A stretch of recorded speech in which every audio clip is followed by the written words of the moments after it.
everyone, welcome back to atong YouTube channel and welcome sa atong mga new listeners. Excited na ba mo sa atong mga bagong episode o bagong drama? Yes, na ating mga bagong drama Bisaya. Subscribe na mo sa atong YouTube channel sa Radio Drama Bisaya and hit the notification bell aron ma-notify mo sa atong mga bagong uploads. And sa mga nag-atang sa atong mga new episode, mo niya ang sumpay sa atong drama. Draco. Nasilag. Nasuko na ko ang taga-impyerno. Ug sa akong paglatagaw sa limbo, nga usa na lang kakalag. Usa ka misteryosong tingog nga langit nun ang akong nabati. Nga nagkanayon, ang silot ko nun sa akong kalag, napahamtang na. Ug magpakataw ko nun ko pag-usab sa kalibutan. Ug maglatagaw, nga mangita sa kong kamatayon. Hangtod nga, hinulsulan ko ang dakong kasalanan nga ako nabuhat. Eliakim. Daghan naging katuigan ang nagkalabay. Ug nahibaw ko. Napasaylo na ko sa Diyos. Iyan ako napasaylo. O pinaagi ni mo, Judea. Maangkon ko na ang kamatayon. Ug ang kapahulayang dayon sa akong kalag. Pero ang saon, aron mahitabo na. Kung malinaw na kinintanan, kung wa na unya ang mga taong hulga sa imong kinabuhi, akong pangayoon nimo ang akong kamatayon. Unsa? Pati ako, inikabot niya ang higayon na Judea. Pati ako. Kaya ang sumpa sa silot, maulamang ang kamatayon ko sa mismo mga kamot sa babae nga akong higugma. Ug nahigugma sa... Dili! Dili ko ka na mahimo kanimo, Eliakim. Dili! Ayaw ko na hunaang ako si Eliakim. Mauy huna-hunaang ako si Draco. Ang labing bangis nga tao ni atong akong kapanahonan.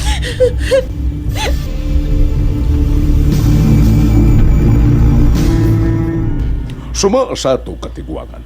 Kato si Elizar, way napopho sa gibiyaan nga mga kabtangan ni Draco. Hinungdan nga ang iyang kaliwatan hangtod rong panahon mga pobre.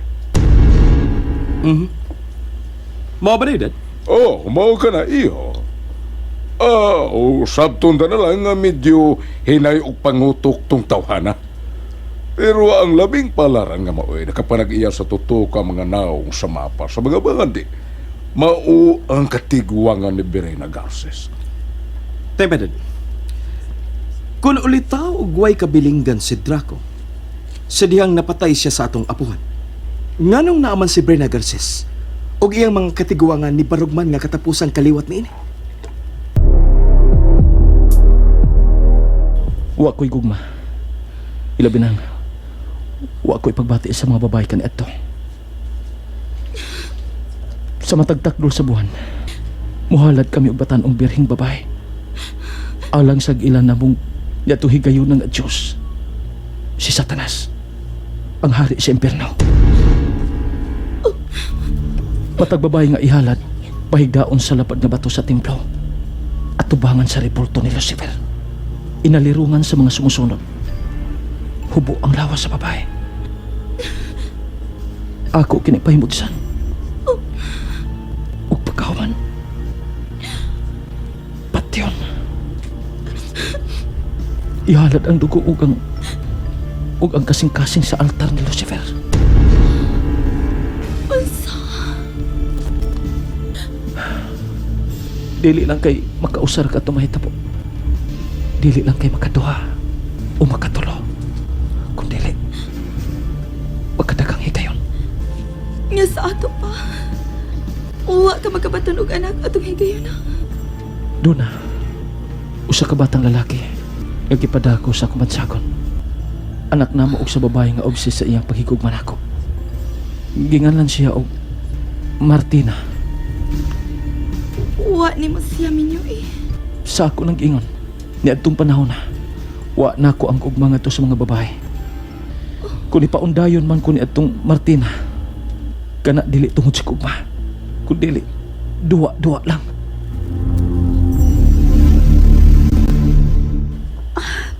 Okay. Salamat. Bye. Manorosaura! Yan nga, Debre na. Siyalan may tuyo mo na ako, Inday, ha? Pag anda mo lami ang pagkaon, kay doon natin bisita mo abot. Uy, kinsa man? Si Siranito, Inday? Gibuhag pamanhonon, may atuang bisita? Dili na bisita sila nito karon ng baya. Giisip ko na siyang bana. O kabahay na sabsiyan ng dapita. Siyalan? Kamong tanan din ilabi ka na yun man ang Rosaura. Mm. Isipan sa ninyong agawon sila nito Verafuerte. Sama siyang pag-ilakan ako nga inyong agawon. Oo, Inday, Brina. Sige na, buhatan ang gisugo ko nimo. Kay mo abot na ang bayot nga si Miss Toots, ang gihar na mo nila dito nga wedding coordinator. Hahay. Pagkada ko abayat niyang garbo. O pagkada ko sa iyahang kalipay nga kaslo na gayon sila ni Ranito Binifuerte. Hahay, siya lang makintay ugma nga nagapaabot sa ilaha unyang kabiyuan.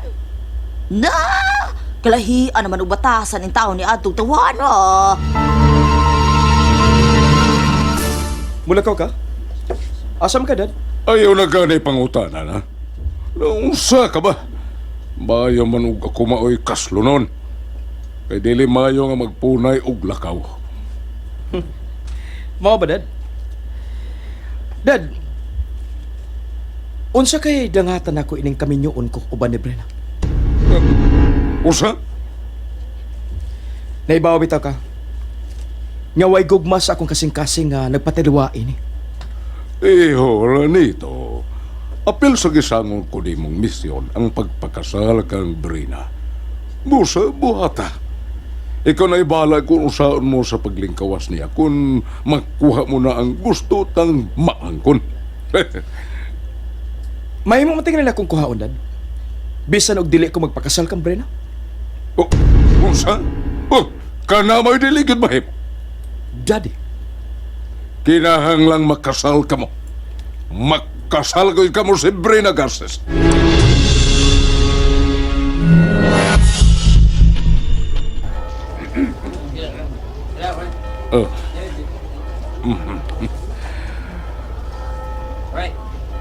Paganda. Ranito, iho. Hapit na magsugod ang seremonya sa inyong kasal ni Brina. Ready na, ready na sila sa may pulta mayor ng simbahan. hinaot. Nga dili kini may kamatayon sa akong kalipay, Daddy. Stop! Wait, ayaw po sultik sa manyan. Dili ingon na ang kaliwat o mga Binifuerte.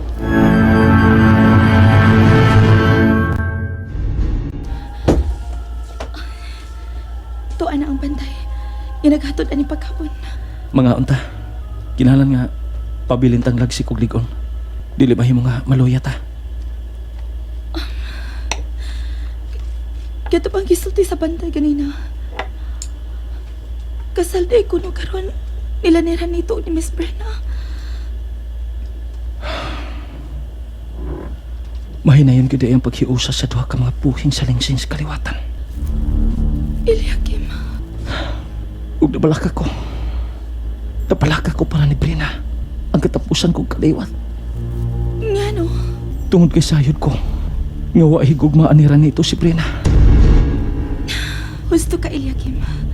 Si Miss Brena lang mo inahigog mga to kaniya.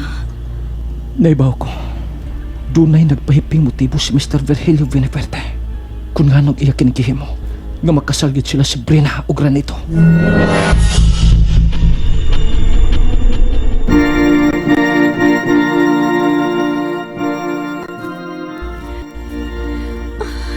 This is it. This is it. Adlaw sa among kasali na dito. Kagwapo niya. Nga nagpaabot ka na ko atubangan sa altara.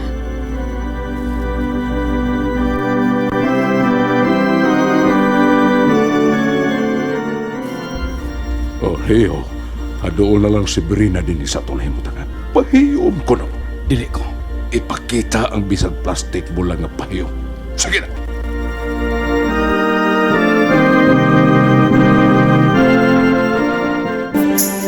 Life has begun from this moment.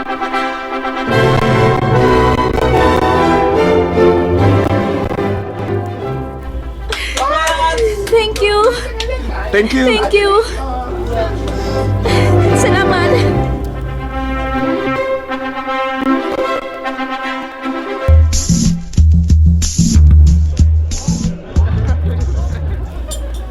Ina ba kinisira nito? May biyak man lang. Daddy, asa naman sila nito? Wala mo balog tinis presidential table? Ang samay pananghid adto niya. Moto ko na una siya sa restroom, Dad. Kay kadigwaan ko na siya. Bastos tawhana.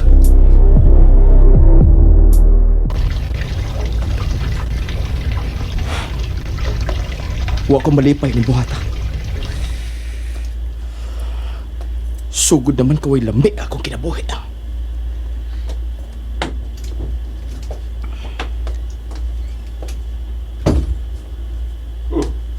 Usa man. Anhe ka magmukmuk din eh. Dada, Imurong kasal. Tuwa tong asawa mo. Nagpaabot sa presidential table. Pero ikaw, niya ka din eh. Ha? Nag-atubang ka niya ng lababo. Usa man ha? kalit nga naglain akong kuto-kuto. Giluod ko. Tara, balik dito sa reception. Ayaw dagani ang sinugdanan sa atong kalampusan. Ihuran nito. Anhila ko din dala.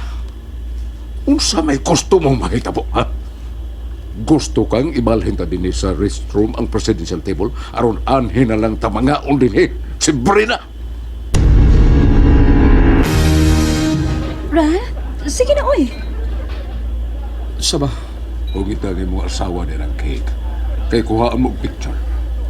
kasag ni buhata, dada. Ran, sige na. Ready na mo take na to pictures, oh? Hungit na din ko cake ba? Be, Oh, Ran? Nasuko ka? And there you have it, everyone. Thank you for listening for today's episode. Stay tuned for our next episode. Bye bye.